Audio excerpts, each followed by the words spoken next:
할렐루야.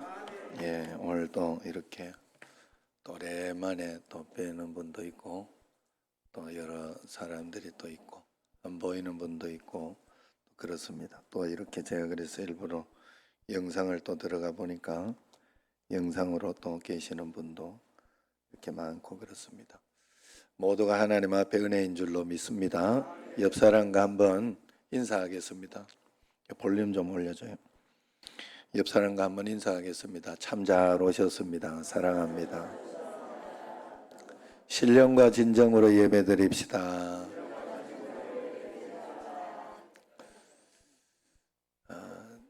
제가 굉장히 이렇게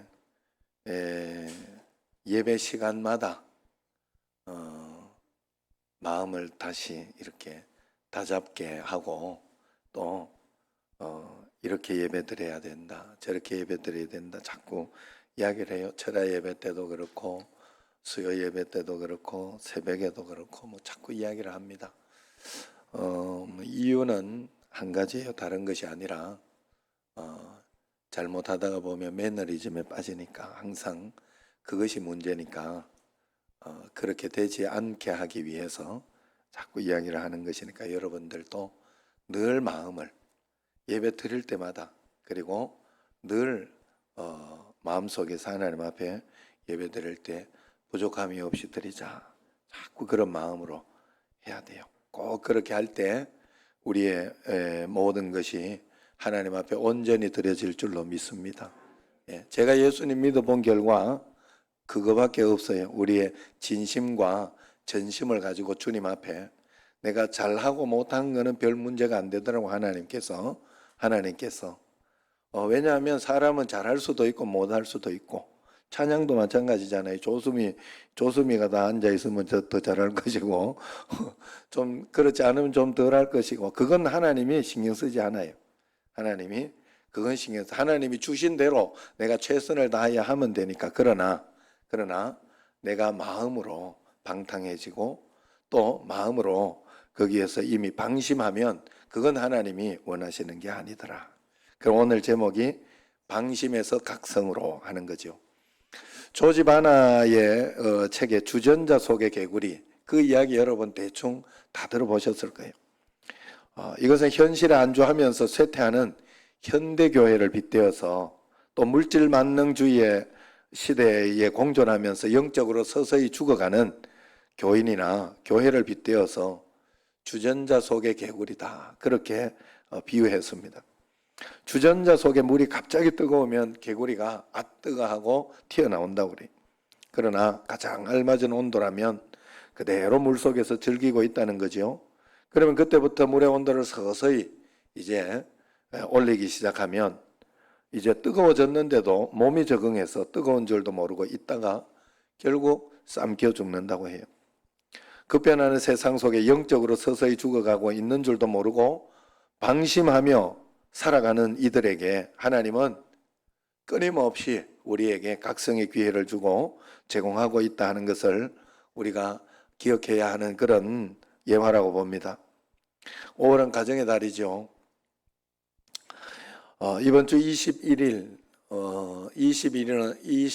부부의 날이잖아요. 여러분 아시다시피 둘이가 하나다. 그래서 21일 부부의 날. 5월이 가정의 달이고 그러니까 부부의 날을 그렇게 정해놨어요.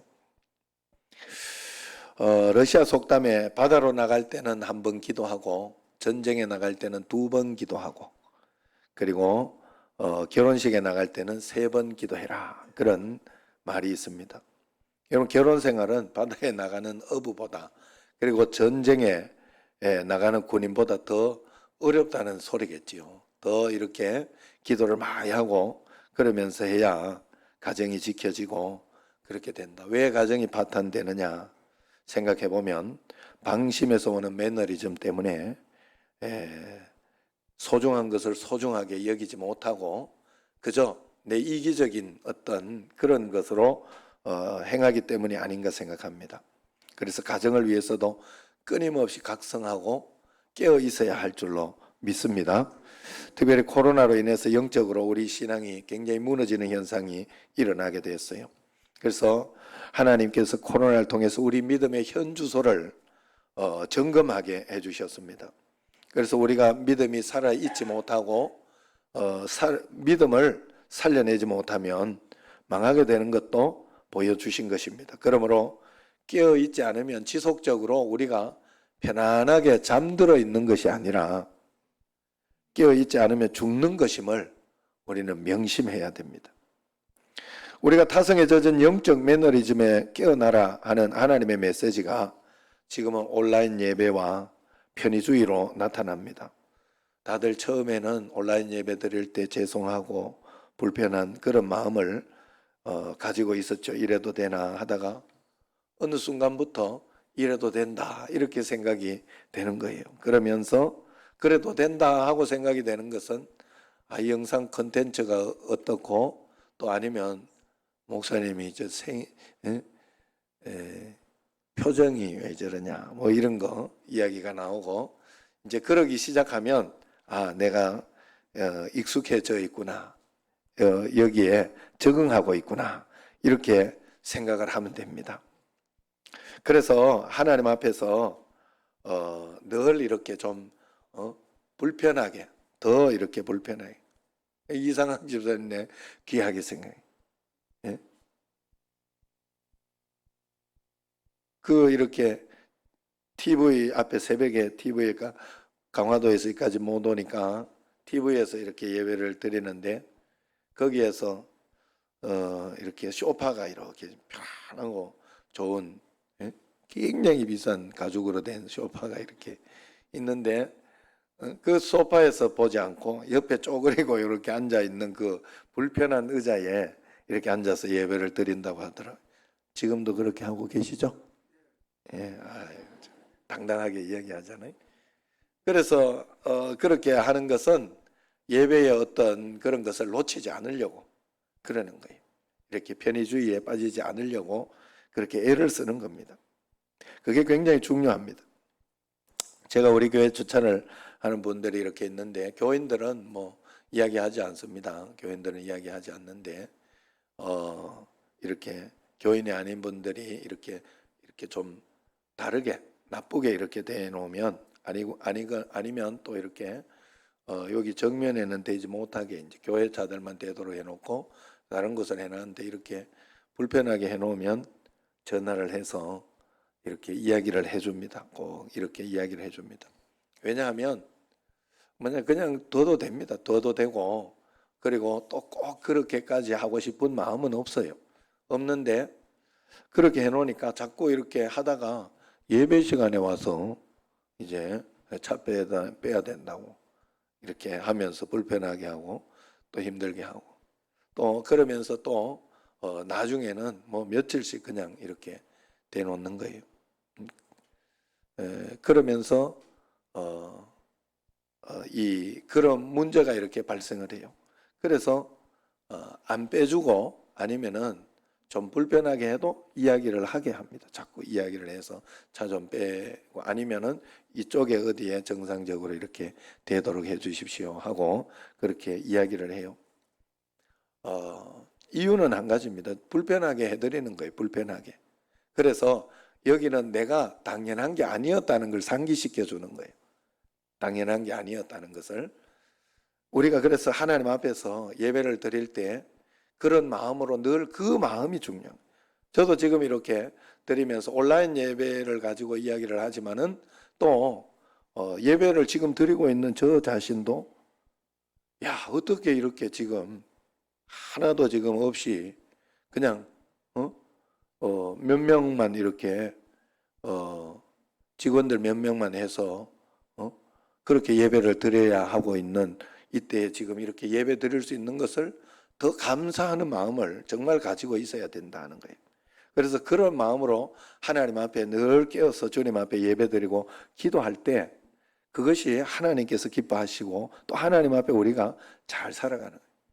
참 신기한 것은 은혜는 돌에 새기고 그리고 원수는 물에 새겨야 되거든요. 그런데 참 신기하게도 반대로 하죠. 꼭 은혜는 물에 새기고 원수는 돌에 새겨서 그래서 끝까지 용서 안 하고 그런 것이 많죠. 우리가 하나님 앞에서 늘 하나님 앞에 감사하고 고마운 마음, 이러한 마음으로 매일매일 내 자신을 돌아보고 주님 앞에 기도하고 그렇게 하는 것을 절대로 잊어서는 안 될 줄로 믿습니다. 여러분, 하나님은 교회를 배제하고 신앙생활을 이야기하지 않습니다. 그래서 믿는 자들의 모임이 교회라고 했으니까 우리는 교회에서 말씀을 잘 듣고 순종하면서 양육을 잘 받으며 신앙이 자라야 합니다. 이 기본을 여러분들이 꼭 기억하시고 말씀을 잘 듣고 순종할 수 있도록 하시기를 바랍니다. 1년 이상 계속된 이 코로나 시대에 우리가 깨어서 내 자신을 돌아보고 고쳐서 개선할 수 있는 그런 기회를 삼아야 되지, 우리가 계속해서 잘못하면 잠자는 신앙이 될 수 있다 하는 것입니다. 그래서 세속의 잠에서 깨어나 하나님의 뜻을 분별하고 그 뜻에 우리의 삶을 다시 맞추는 그런 기회를 삼아야 됩니다. 지금 코로나 사태는 사태 이상이라 할 수 있습니다. 사태가 아니라 재난이라 할 수 있죠. 재난은 성경에서 재난이 계속 일어난다는 것은 인류 최후 종말이 가까웠다, 성경에서는 그렇게 이야기하고 예수 그리스도의 재림의 징조다, 그렇게 이야기를 합니다. 하나님께서 이 시대에 주는 메시지가 이번 코로나를 통해 가지고 전 세계적인 지금 그런 재난이잖아요. 이게 한 나라에서만 일어나는 전쟁이나 어떤 그런 기근이 아니라 전 세계가 이제 공동으로 일어나는 그런 것이잖아요. 마치 전 세계가 공동으로 재난이 일어났을 때가 언제입니까? 홍수 때 있었죠. 지금은 영적인 홍수의 시대가 아닐까 하는 그런 생각을 할 수가 있는 것입니다. 그래서 하나님께서 주시는 메시지는 돌아와라, 지금도 늦지 않았으니 돌아와라 하는 경고의 나팔을 부신 것이고, 다른 한편으로는 깨어나라, 세속의 잠에서 깨어나라 하는 각성의 나팔을 불고 있다 하는 것을 우리가 꼭 생각해야 합니다. 지금은 하나님 앞에서 우리가 회개해서 주님 앞에 더 가까이 돌아가야 할 때인 줄로 믿습니다. 그래서 지금은 우리가 영이 살아나서 주님과 더욱 동행하며 살아가야 할 때입니다. 영이 죽으면 인생이 죽는 것이고, 영이 살면 그 사람은 사는 거예요. 사람이라는 것은 참 신기하게도 아무리 어렵고 힘들고 고난스러운 일이 있어도 그 사람의 마음이, 영이 말이에요, 할 수 있다, 난 괜찮다, 이런 마음을 가지고 있으면 괜찮은 거예요. 이게 정말 중요한 거예요, 이게. 여러분, 사람 마음먹기에 달려있더라고. 그런데 아무리 많은 것을 가지고 있고 또 뭐 재력이 있거나 아니면 건강이 있고 그렇게 해도 아이고 힘들다, 어렵다, 죽을 것 같다 이러면 죽을 것 같은 거예요. 죽을 것 같다 생각하면 죽을 것 같은 거지. 예? 아니고 그냥 당당하고, 그래서 이렇게 자기 마음대로 이야기 다 하고 소리치고 이런 사람이 암이 없다잖아요. 우리 아버지 같은 분이 암이 안 걸린다. 그래서 그런 어떤 일들이 이렇게 있잖아요. 무슨 말인가 하면 우리가 하나님 앞에서 내 마음이 당당한 어떤 그런 것들, 이번 주에도 어떤 분이 한 이틀간 굉장히 아팠는데 지난번에도 한번 그래도 요즘 자꾸 그러더래요. 그러니까 요번에는 안 되겠다. 너무 이거는 아픈 게 이게 보통 일이 아니다. 이거는 내가 그냥 일이 아니다 하고 생각을 하고 그 병원에 가봐야 되겠다 하고 병원에 갔어요. 병원에 가가지고 전신을 MRI를 다 찍어가면서 그냥 CT 뭐 이런 것도 아니고 MRI를 찍어가면서 한번 전신 뼈나 이런 것하고 다 살펴봤다고 합니다. 결과가 다행이죠. 다행히 문제는 없고 스트레스 그리고 너무 과로를 하고 있다 하고 그렇게 이제 결과가 나와서 이제 그렇게 하지 않고 마음을 이렇게 바꾸고 이렇게 하니까 좀 걷고 이렇게 할 수 있게 됐다, 이렇게 이야기를 하더라고요. 마음이라는 건 굉장히 중요해요. 우리의 마음이 모든 것을 이렇게 지배하고 있다는 사실을, 내가 겉으로만 보이는 것이 다가 아니라는 걸 알아야 돼. 사람은 마음속이 진짜예요. 그래 하나님은 그 중심을 알기 때문에 우리의 마음을 살려고 하고 우리의 마음을 달라고 합니다. 그래서 외적으로 보이는 어떤 그런 성과나 이런 것을 하나님이 그렇게 신경 쓰지 않아요. 하나님은, 제가 만난 하나님은 그랬어요. 하나님은 나의 진심을 보고 계속해서 하나님 앞에서 어떻게 나아가려고 하는가 하는 그런 전심을 보더라는. 그리고 그 전심이 겉으로 외적으로 나타나지 않고, 금요일 날 제가 말씀드렸는데 내 마음을 알죠? 뭐 이렇게 이것으로만 하면 안 됩니다. 하나님 내 마음을 알죠? 이러면 하나님도 내 어려울 때 너도 내 마음을 알지? 이렇게 그런다 이 말이에요. 하나님 앞에 우리는 언제나, 그래서 잠언서 4장 23절에 무릇 지킬 만한 것 중에 더욱 내 마음을 지켜라.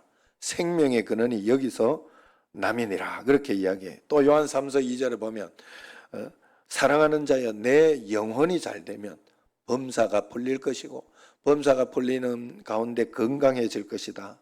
영혼이 잘 된 것 같이 범사가 잘 되고 강건하기를, 그렇게 이야기하고 있습니다. 우리는 영이 거주하는 마음을 잘 지켜야 하고, 영혼이 살아나면 여러분 인생, 우리의 정신이 깨어나고 우리의 육신이 다 살아날 줄로 믿습니다. 영이신 하나님은 영으로 우리와 접촉할 수 있는 거예요. 그래서 우리는 분명히 영으로 주님을 꼭 만나야 됩니다. 그래서 요한복음 6장 63절에 보면 우리가 어떻게 영으로 주님을 만날 수 있을까? 그것을 이야기합니다.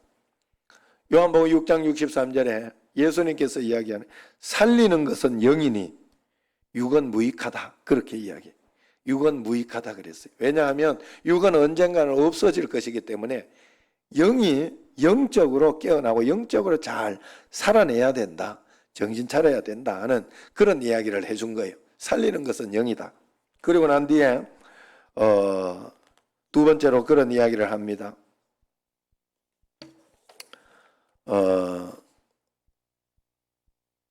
내가 너희에게 이런 말이 영이요 생명이다. 뭐가 영이냐? 살리는 건 영인데 뭐가 영이냐? 내가 너희에게 이런 말. 자, 말씀 속에 하나님의 영이 들어있다는 거예요. 우리는 하나님의 말씀을 들으며 살아야 된다는 거예요.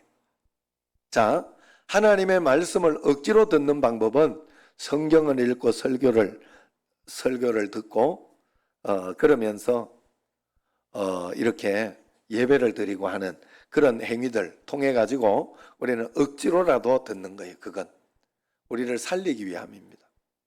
그러나 평상시에 살아가면서 이 들은 말씀이 내 삶에 적용이 되고 말씀대로 순종이 될 때 우리는 하나님과 동행하는 것이고 하나님 말씀을 듣고 있는 거예요. 하나님을 믿고 있는 거예요. 우리는. 여러분, 내가 너무 억울하고 속상한데도 어떨 때 원수를 사랑하라, 이게 말이 안 되는 거잖아요. 하나님을 믿으니까 그것 때문에 고민하고 갈등하면서 하나님 말씀대로 순종해 보려고 하는 거예요. 그래서 내가 원수를 사랑하려고 애를 쓰고 그런 마음을 가지고 있을 때 나의 믿음은 하나님의 영과 굉장히 강력하게 접속이 되는 거예요. 접촉이. 그래서 우리는 그렇게 말씀으로 순종하며 꼭 따라가야 됩니다. 그래서 그것이 우리가 예수님을 영접할 때 뭐라고 합니까? 하나님 말씀대로 말씀을 수용하고 받아들이고 그 말씀을 믿는 거죠. 그것이 하나님을 영접하고 받아들이는 것이 된다는 거죠. 그러므로 우리의 영이 살려고 하면 반드시 하나님 말씀에 대한 순종으로 살아야 됩니다. 오늘 말씀에서 보면 사울은 베냐민의 6대 손이죠. 사울은 키가 보통 사람보다 머리 하나 정도는 더 커서 사람 눈에 훌쩍 떠있는 그런 사람이었어요. 한 번은 이런 일이 있었죠. 사울의 아버지가 암나귀를 잃어버렸습니다. 그래서 사울이 그것을 찾아 나섰다가 그러다가 이렇게 너무 멀리 나오고 그렇게 하니까, 아니 아버지가 나귀보다 자기 아들이 어떻게 됐나 더 걱정하실 것 같아서 그 걱정 끼쳐드려서는 안 된다는 생각에 집으로 돌아가야 되겠다 서로 이야기를 합니다.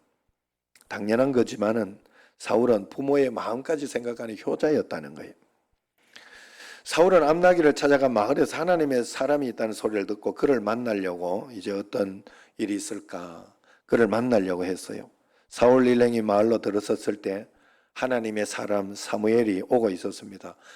하나님께서 사무엘에게 계시를 주고 사울을 만나고 사울을 왕으로 세우고자 하는 그런 마음이 있었기 때문에 그렇죠. 그래서 사무엘이 사울을 만났을 때 사흘 전에 잃었던 암나기는 저기 찾아놨다. 걱정하지 마라. 그리고 너는 이스라엘 모든 국민들이 너에게 희망을 걸고 있다. 너가 왕이 되기를 원하고 있다. 그렇게 이야기를 합니다. 그러자 사울이 나는 이스라엘 지파의 가장 작은 지파 베냐민 사람이 아닙니까? 베냐민이 막내니까. 그리고 나의 가족은 베냐민 지파 중에도 가장 미약하지 않습니까? 그런데 당신이 어찌 내게 이렇게 이야기하십니까? 라고 이야기했어요. 한마디로 사울은 자신을 왕으로 세우려고 하는 사무엘에게 겸손히 자기는 아무것도 아니라고 그렇게 이야기한 겁니다. 이 이야기를 통해 가지고 하나님은 이 마음의 자세를 보고 사울의 이런 겸손한 태도가 마음에 든 거죠. 그 점을 더 높이 사서 왕을 세우고자 한 것입니다. 그래서 사무엘상 15장 17절을 보면 사무엘이 이르되 왕이 스스로 작게 여길 그때에 이스라엘 지파의 머리가 되지 아니하셨나이까. 자, 이 말은 사울이 교만했을 때 사무엘이 짚어주는 거예요. 사울 당신이 정말 겸손했을 때 하나님이 당신을 세우지 않았느냐. 그러니 깨어서 겸손해야 된다는 그런 이야기입니다. 여러분, 깨어있는 사람이 겸손해집니다. 깨어서 자신을 각성하고 있던 사울이 스스로 작게 여긴 것입니다. 영적으로 깨어 있어서 하나님 앞에 서본 사람만이 스스로 작게 여길 수밖에 없기 때문에 그렇습니다. 이스라엘의 가장 작은 베냐민 지파, 그 중에 가장 작은 가문의 출신이라는 말은 사울이 자존감이 없어서 한 말이 아니라 하나님 앞에서 자신과 자신의 가문을 스스로 작게 여겼던 것입니다. 사울이 깨어서 각성하고 있을 때는 이랬지만은 사울이 왕이 되고 난 뒤에 이제 방심하게 된 것이에요. 사울이 방심하기 시작하면서 한 것이 바로 말씀을 하나둘 어기기 시작한 거예요. 결정적인 것은 바로 하나님께서 출애굽한 이스라엘에게 아말렉을 진멸하라 그렇게 이야기를 했습니다. 그랬는데 그 진멸하라는 말은 남녀노소 그리고 소유물까지 어떤 것도 아끼지 말고 다 죽이라 하는 그런 뜻입니다. 그 말은 하나님의 심판을 상징하는 거예요. 악한 사단, 더러운 귀신, 악한 마귀 따라가면 안 된다. 그것은 완전히 멸망하게 된다 하는 것을 보여주는 것입니다. 그리고 죄 짓는 것이나 사단의 어떤 것은 어떤 일이 있어도 강력하게 심판이 될 것이다 하는 것을 이야기하는 그런 상징적인 거예요. 제가 금요일에도 말씀드렸지만은 가인과 아벨만 이야기한다고 아담과 하와가 가인과 아벨만 나았다고 생각하면 안 돼요. 성경에서는 대표적인 것을 이야기해서 우리에게 주고자 하는 메시지가 있는 거예요. 그래서 그 메시지를 받을 수 있어야 되는 거예요. 아담과 하와가 죽을 때까지 10억 명의 사람이 있었을 것이다 라고 추정하는 그런 이야기가 있습니다. 왜냐하면 그 젊은 사람이 그때 왕성하게 이렇게 생육하고 번성하라 했던 그것을 해서 낳고 해가지고 이렇게 결혼하고 뭐 이렇게 또 낳고 했을 때 그럴 수 있다라고 이야기를 하더라고요. 여러분, 어쨌든 지금 여기에서는 아말렉을 진멸하라는 것은 하나님이 나쁘시고 하나님이 너무 그렇게 무자비한 분이다 하는 그런 뜻이 아니라 이것을 통해 가지고 하나님께서 세우고자 하는 것이 있기 때문에 그렇습니다. 그래서 헤렘이라고 하잖아요. 헤렘 전쟁이라고 합니다. 그러나 사울은 그 하나님의 말씀에 다 순종하지 않았어요. 적당히 순종했습니다. 왕도 남겨두고 언제 어떻게 될지 모르니까 왕도 남겨주고 양과 소에 또 가장 좋은 것은 남기고 하찮은 것만 진멸해 버렸어요. 8절 9절 한번 같이 읽어볼까요? 8절 9절 시작. 아말렉 사람의 왕 아각을 사로잡고 칼날로 그의 모든 백성을 진멸하였으되 사울과 백성이 아각과 그의 양과 소의 가장 좋은 것 또는 기름진 것과 어린 양과 모든 좋은 것을 남기고 진멸하기를 즐겨 아니하고 가치 없고 하찮은 것은 진멸하니라. 하나님 말씀대로 행하지 않고 자기 생각대로 한 거예요. 다 안 한 것이 아니에요. 그런데도 하나님은 그것을 너무 실망했어요. 그리고 사무엘에게 내가 사울을 왕으로 세운 걸 후회한다. 이렇게 이야기합니다. 11절 한번 읽어봅시다. 11절 내가 사울을 왕으로 세운 것을 후회하노니 그가 돌이켜서 나를 따르지 아니하며 내 명령을 행하지 아니하였음이니라 하신지라. 사무엘이 근심하여 온 마음을 여호와께 버리지. 그 소리를 듣고 자기가 왕으로 세웠는데 그 소리를 듣고 얼마나 마음이 아팠던 거예요. 사무엘이. 그래서 밤새도록 울었습니다. 사울은 이렇게 하나님의 명령을 어기고도 내가 여호와의 명령을 행하였나이다 라고 그렇게 이야기합니다. 그러나 그때 사무엘이 지금 내 귀에 들려오는 이 양의 소리와 내게 들리는 소리는 어찌 된 겁니까? 묻지요. 그러니까 사울이 그건 하나님께 제사하려고 양들과 소들 중에 가장 좋은 것은 남겨놨다. 그렇게 이야기합니다. 사울은 자기 생각대로 이렇게 순종하려고 했던 것이에요. 마치 이런 거하고 비슷해요. 헌금만 많이 하면 된다라고, 헌금에는 우리의 신앙이 그대로 나타나는 거잖아요. 그러는데 헌금만 하면 되고 선교만 하면 된다. 하나님의 뜻이 그게 아니냐. 이렇게 하는 마음 때문에 예전에 그 대도 뭐 있잖아요. 조도형? 조세형? 예. 거기가 일본 가가지고 도둑질 한 거 알죠? 그래가지고 걸려가지고 하는 이야기가 선교하려고 그랬다고. 여러분은 웃지만 아마도 잘못 배워서 그런 거예요. 그것만 하면 하나님이 기뻐하시고 좋아하실 줄 알고 저 나쁜 사람들 돈을 막 쓸데없이 이렇게 하고 막 그렇게 쓰고 나쁘게 벌고 했던 이 사람들 그 뺏어가지고 훔쳐가지고 하는 게 잘하는 것이지 이렇게 생각을 잘못. 하나님은 그런 헌금을 그렇게 하는 것을 받지 않는다는 것을 몰랐던 거예요. 그걸 기뻐하지 않는다는 것을. 그저 지금 이방양, 이방소 아무리 좋아도 그걸 바치기를 하나님은 원하지 않잖아요. 그런데 그렇게 이쁘고 좋은 거 올리면 되겠지 이렇게 생각. 이방의 것은 쓰지 않는다고, 도둑질한 것은 쓰지 않는다 뭐 이런 것과 비슷한 거거든요. 강도짓 해가지고 헌금하면 되지 이렇게 하면 안 된다는 거예요. 절이나 이런 곳에 왜 그래 이렇게 모르는 시주 이런 게 많대요.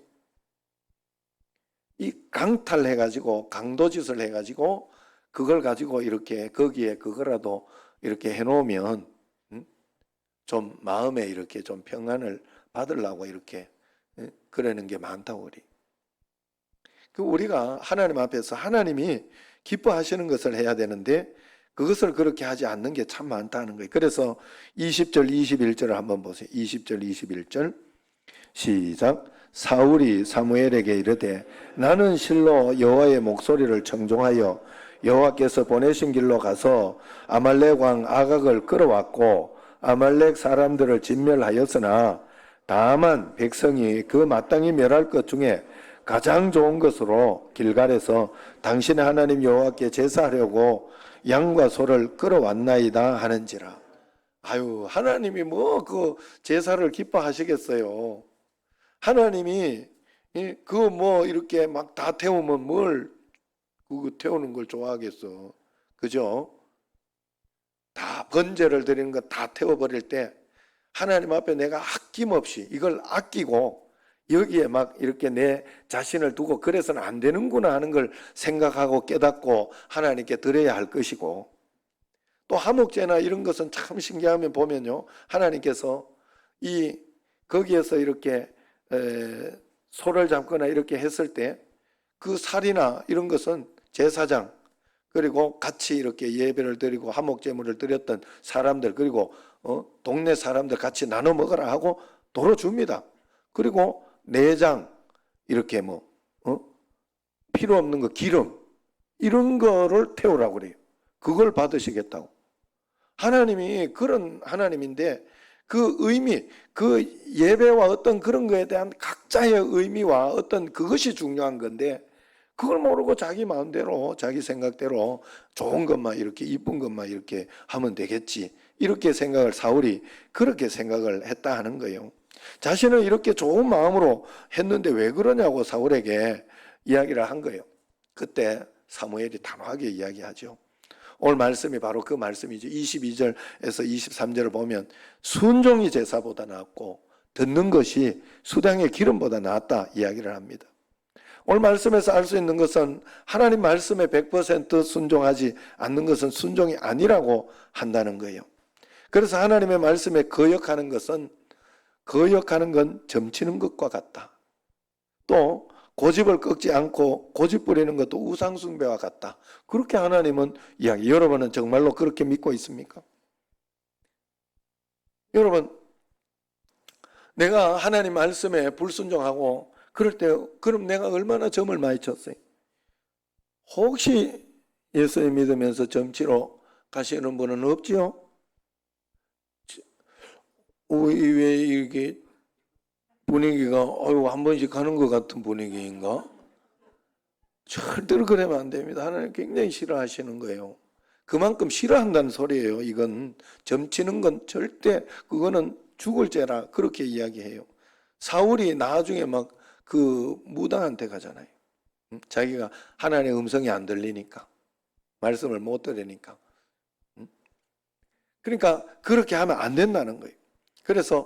그런데 우리가 하나님 말씀을 거역하는 게 그렇다. 그래서 늘 주님 앞에 잘 회개해야 됩니다. 저도 이렇게 보면 자녀들이나 아니면 아내나 이렇게 가정이나 이럴 때 예전 같은 경우에는 지금 정인이 부모하고 이렇게 양부모하고 이렇게 지금 무기징역 나오고 이런 걸 보면서 하나님 없는 가운데에서는요.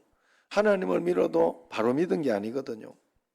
하나님 없는 사람에게는 어떤 것이 있을지 몰라요. 저도 정말로 어렸을 때 이렇게 생각을 해보면 못된 짓도 많이 한 것 같아요. 그리고 친척들이 우리 집에 와서 이렇게 있고 하면 좀 그러면 걔들하고 사촌들하고 잘 지내야 되는데 좀 나쁘게 한 것 같아요. 그래가지고 커서 애들이 이야기를 하더라고. 그때 막 너 집에 가라 그러고 막 그랬다고. 진짜 그게 너무 마음이 아프더라고. 내가 나중에 정말 미안했어요. 내가 철이 들면서 이렇게 그러면서 정말 미안한 마음을 가지고 있었어요. 그래, 여러분 우리가 하나님 밖에 있으면요 그런 것들이 굉장히 완고해지고 그렇게 되는 거예요. 아내한테 소리 지르지 마라. 성경에서 성내지 마라. 아내를 사랑하라 이렇게 하는데 말씀에 순종을 못하는 거예요. 마음속에서는 그러지 마라 하는데도 그러면 점함 친 거다. 정말 이 정도 우리가 마음을 가지고 있어야 돼.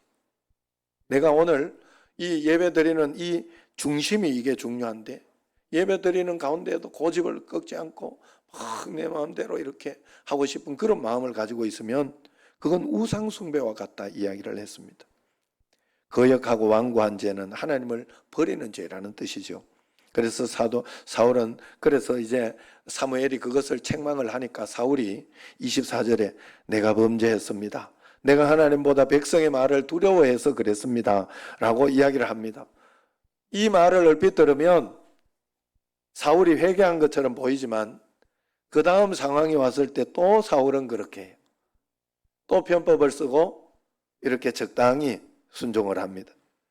그 말은 사울은 회개한 것이 아니라 그때 그 상황만 모면하면 되는 문제만 빠져나가기에 급급했던 그런 것입니다.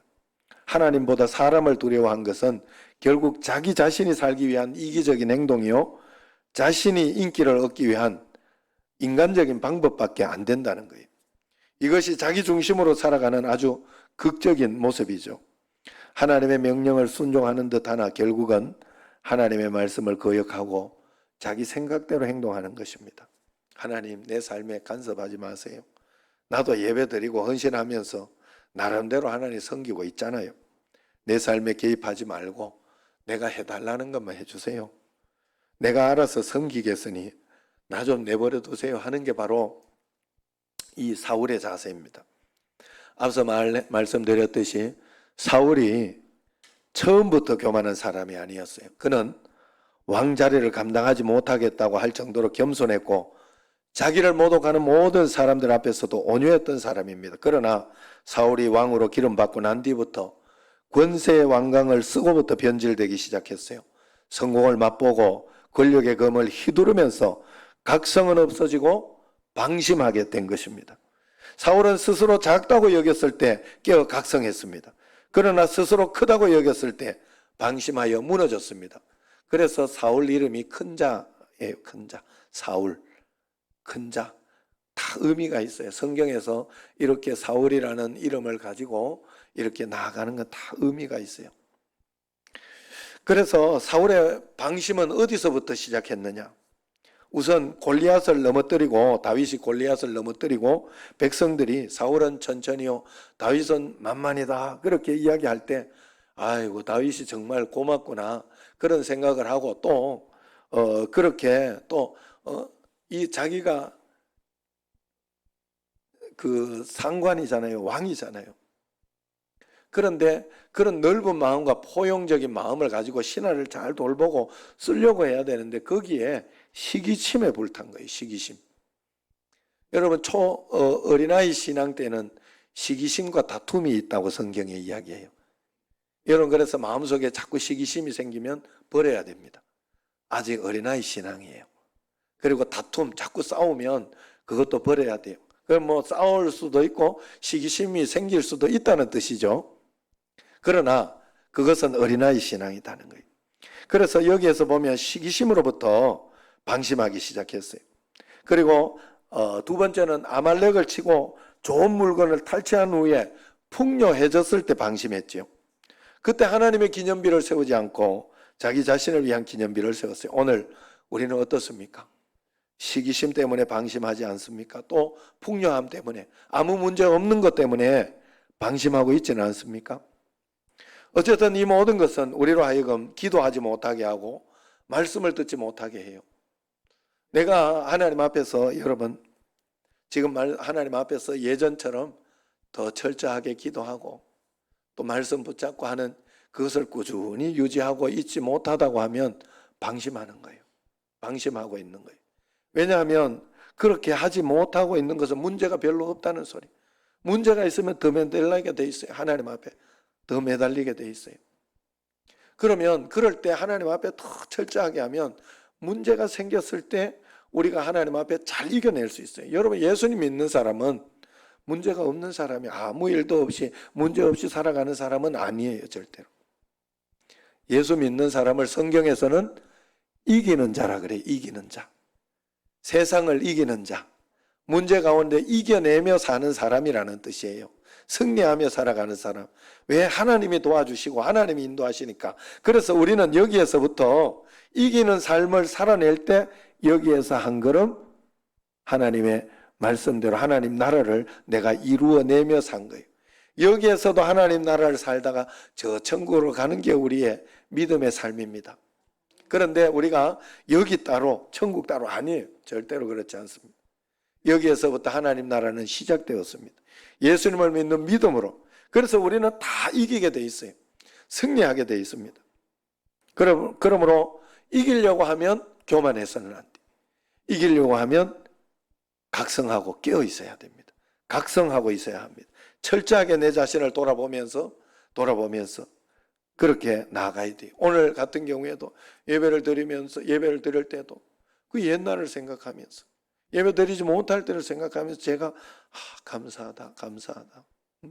또 영상으로 또 이렇게 오는 분들도 오늘 보니까 이경희 집사님도 오늘은 바로 예배를 들어왔네. 그동안 어렵고 힘들고 그렇게 해서 영상을 바로 드리지 못하고 나중에 이렇게 영상으로 또 예배를 드리고 그렇게 했다는 소리를 들었어요. 그런데 언제나 하나님 앞에서 그래서 이렇게 감사한 마음, 주님 앞에 감사한 마음으로 깨어 있어야 됩니다. 내 자신을 각성하고, 그래서 어렸을 때 막 고생을 엄청 많이 하고 그렇게 했던 사람은 커서도 돈을 함부로 쓰지 않잖아요. 늘 각성하면서 자신을 돌아보고 그렇게 하고 또 써야 될 때는 쓰고 좋은 데 이런 데는 쓰고 그렇게 하는 사람들이 많지 않습니까? 우리가 사울 왕처럼 방심해서 시기에 빠지고 교만해져서 망하는 길을 가지 말아야 할 줄로 믿습니다. 5월은 가정의 달, 사단은 가정을 깨뜨리기 위해 온갖 방법을 다 쓰고 있다는 걸 알아야 됩니다. 우는 사자처럼 돌아다닌다 했어요. 우리는 가깝기 때문에 함부로 합니다. 더 소중히 여겨주고 아껴줘야 하는데 그렇게 하기보다 내 마음대로 하려고 합니다. 방심하고 있는 거예요. 처음 사랑하여 아끼고 위해 준 것처럼 언제나 가장 소중한 사람들이 가장 소중한 사람들이다 이렇게 생각하고 더 귀하게 여기고 가정을 소중히 여겨야 할 줄로 압니다. 그래서 하나님은 우리에게 늘 문제를 우리가 방심하지 말라고 문제를 허락한다 생각하시면 됩니다. 반드시 그렇게 생각하시고 내게 어려운 일들이 있을 때 그것 때문에 또 기도해야 되고 또 하나님 앞에 이 문제 풀어내려고 하나님 앞에 한 걸음 한 걸음 또 가야 되고 하기 때문에 그런 마음으로 주님 앞에 나아가면 언제나 깨어있게 된다 하는 것이죠. 겸손하게 주님을 꼭 바라보시기를 바랍니다. 하나님 앞에 복을 받고 은혜 받는 그런 여러분들 꼭 되시기를 주의 이름으로 축원합니다. 기도하겠습니다. 하나님 아버지, 방심하면 망한다고 했습니다. 그러나 하나님 앞에 우리가 늘 각성하며 깨어있을 때 하나님은 가장 좋은 것으로 복된 것으로 인도해 주시는 줄로 믿사오니 그 은혜와 복을 다 받으며 누리는 저희들이 되게 하옵소서. 예수님 이름으로 감사하며 기도드리옵나이다. 아멘.